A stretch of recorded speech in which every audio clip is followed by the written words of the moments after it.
9 years. That's how long it took me to go from nothing to financial freedom. But if I knew these 9 rules from the start, I could have done it in 4 years. Rule 1, find your financial freedom number. Imagine waking up tomorrow and you don't have to work. Not because you're on vacation or sick, because you don't need to. Your money makes money, and that money pays for everything. There's a number where that becomes real. Here's how to find yours. Take your yearly expenses, multiply it by 25. That's it. If you spend $40,000 a year, you need $1 million. If you spend $30,000, you need $750,000. I'm sure you're wondering why multiply by 25. Well, back in the 90s, 3 professors at Trinity University studied 70 years of markets. Every crash, every recession, the worst of the worst. They wanted to know, how much do you need so you never run out? The answer was 25. 25 times what you spend in a year. That's where your money grows faster than you spend it. Your investment never shrinks. It just keeps going forever. Now, here's why knowing your financial freedom number matters. Most people say they want financial freedom, but ask them what that actually means. They have no idea. They want a lot of money. They want enough. That's not a goal. That's a wish. But once you know your number, you can track it. Every month you know if you've moved forward or backward. So find your number. Take your yearly expenses. Multiply by 25. Now you have a concrete target. Rule 2. Cut $1 to save $25. In Rule 1, we multiplied your yearly expenses by 25. So this means every $1 you spend actually needs $25 invested to support it. And because of that, if you cut $1 in expenses, your freedom target shrinks by $25. Say you move to a cheaper apartment and save $200 a month on rent. That's $2,400 a year. Multiply by 25, that's $60,000 less you need to save. Now, the question is, where do you actually cut? Should you stop buying coffee, cancel Netflix? Honestly, no. Stop stressing over small stuff. Instead, housing, transportation, food. Focus on these 3. That's 70% of your spending. Move somewhere cheaper, drop the car, cook at home. One big cut beats 100 tiny ones. Remember, every dollar you cut is $25 you don't have to earn. Rule 3, protect the gap. Dave makes $10,000 a month, spends all of it. James makes $3,000 a month, spends $2,000, saves $1,000. Who's closer to financial freedom? James, every single month. Dave looks rich, but he's stuck forever. James looks broke, but his finish line gets closer every month. Here's the point. Your income doesn't make you rich. Your saving rate does. The gap between what you earn and what you spend, that's where wealth lives. Now, here's where people mess up. They get a raise. Let's say an extra $500 a month. What do? Move to a nicer apartment that costs $500 more. The gap didn't change. They basically got a raise for their landlord. This is called lifestyle inflation. Your income goes up, but your expenses go up with it. So you never actually get ahead. Your freedom number keeps moving further away. You'll be running forever. Protect the gap. That's the whole game. Rule 4, build your foundation. Okay, you know your number. You're cutting expenses. You're protecting the gap. Now you're excited. You want to start investing. You want to see that number grow. Hold on. Slow down. If you skip this step, you're going to start and then stop. Life is going to punch you in the face and you'll be right back where you started. Before you invest a single dollar, you need to build a foundation. Here's how.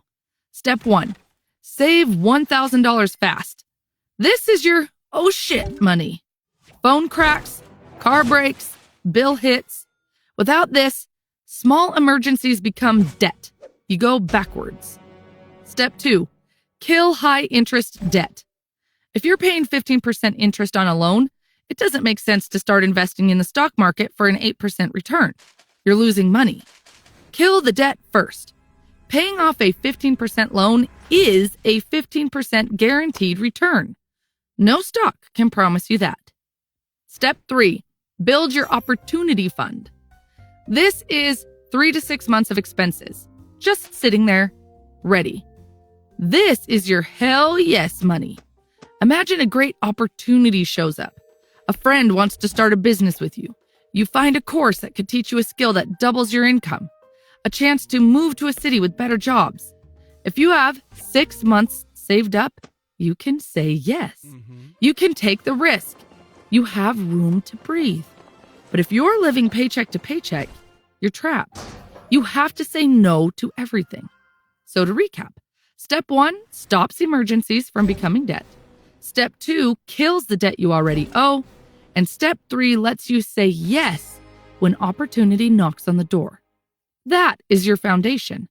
Only after this, you start investing for financial freedom. Rule 5, stop dragging dead weight. You set your financial freedom number. You know exactly where you're going. But then you look around.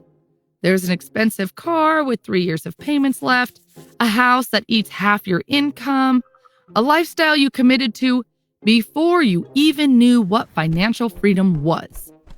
These old decisions are now anchors. They're keeping you stuck. Here's where people mess up. They say, but I already bought the house. I already signed the lease. I already committed. So they try to reach financial freedom while dragging all this weight behind them. There's a name for this in psychology, the sunk cost fallacy. You keep doing something just because you already put time, money, and energy into it, even when it's hurting you today. But here's the truth. The past is past. What you already spent has zero impact on what you should do next. Ask yourself one question.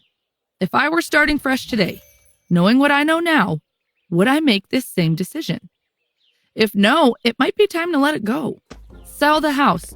Move somewhere cheaper. Get rid of the car. Yes, it feels like a step backward, but it might be the very thing that sets you free. Trust me, I know this is hard. I spent 4 years getting my bachelor's and 2 years getting my MBA, built a corporate career, then walked away to grow this YouTube channel. It felt like wasting everything, but those years weren't wasted. They just weren't my future. Rule 6, invert. Always invert. Charlie Munger, one of the greatest investors ever, had a simple rule. All I want to know is where I'm going to die, so I'll never go there. That's inversion.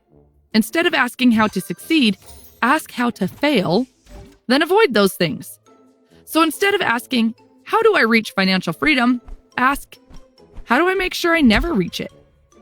Get a raise immediately and upgrade your car. Tell yourself you'll start saving next month for the next 10 years. Buy things to impress people you don't even like. Now just don't do those things. Avoiding stupidity beats chasing brilliance. You don't need to find the best investment. You don't need the perfect strategy. You just need to stop doing stupid things with your money. Rule 7, don't diversify. Everyone tells you to diversify. Have multiple income streams. Start a few side hustles. Build passive income. I get it. It sounds smart. But here's the problem. You can't master freelancing, sell stuff online, and learn day trading at the same time. It doesn't work. You end up being average at all of them, making like $200 here, $150 there. 6 months go by and you're making $400 total from these 3 different things. Every rich person you know got rich by doing one thing extremely well, not by diversifying. You get rich by focusing on one thing. You stay rich by diversifying. Diversification is for protecting wealth. You don't have wealth yet. So what are we really diversifying? So here's what you do instead. Pick one thing. Get scary good at it. Make real money from it. Then you can start thinking about diversifying. Rule 8. At $0, you are the investment. When I was starting, I spent hours researching investments. Should I buy stocks? Real estate? Gold? What's the perfect asset allocation? 80% stocks, 20% bonds. I'd read for hours, compared returns, studied different strategies. Then one day I realized how stupid this was. I had roughly $1,000 to my name. Even if I got a 20% return, that's $200 for an entire year.